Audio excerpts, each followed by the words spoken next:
Praise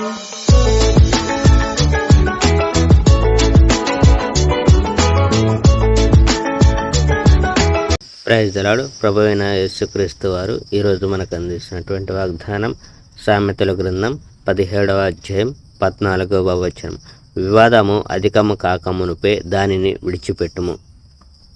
ఇంట్లో ప్రతి ఒక్కరూ వాదులాడుతూ ఆ ఇంటి నిండా భోజనం ఉండడం కంటే శాంతి కలిగి భోజనం చేయడానికి ఒక ఎండిపోయిన రొట్టె ముక్క ఉంటే చాలు.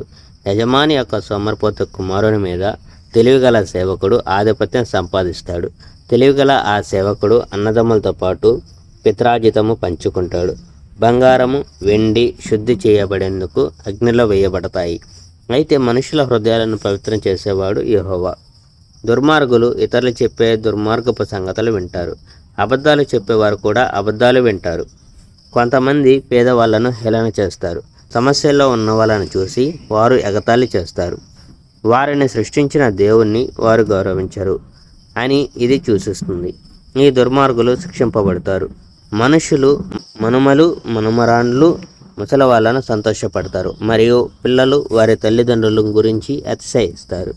ఒక బుద్ధిహీనుడు అధికంగా మాట్లాడడం జ్ఞానం గల పని కాదు. అదేవిధంగా ఒక అధికారి అబద్ధాలు చెప్పడం జ్ఞానం గల పని కాదు. లంచం కళ్ళను మెరిపించే ఒక ప్రకాశవంతమైన వెలుగుగల రాయి లాంటిది. అది ఇచ్చేవారి మనస్సును మారుస్తుంది. ఎక్కడికి వెళ్ళినా అది పనిచేస్తుంది అనుకుంటారు.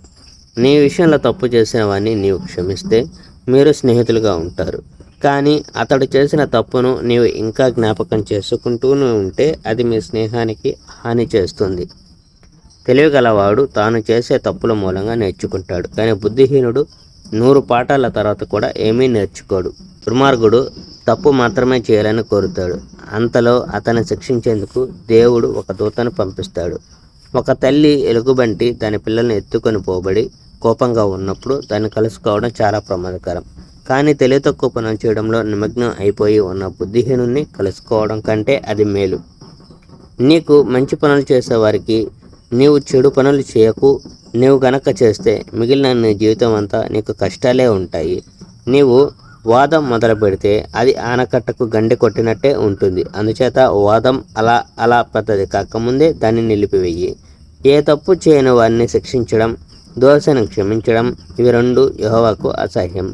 బుద్ధిహీనునికి డబ్బు ఉంటే అది వ్యర్థం అవుతుంది, ఎందుకంటే జ్ఞాని అయ్యేందుకు ఆ డబ్బును బుద్ధిహీనుడు ఉపయోగించడు. Praise the Lord. May God bless our India.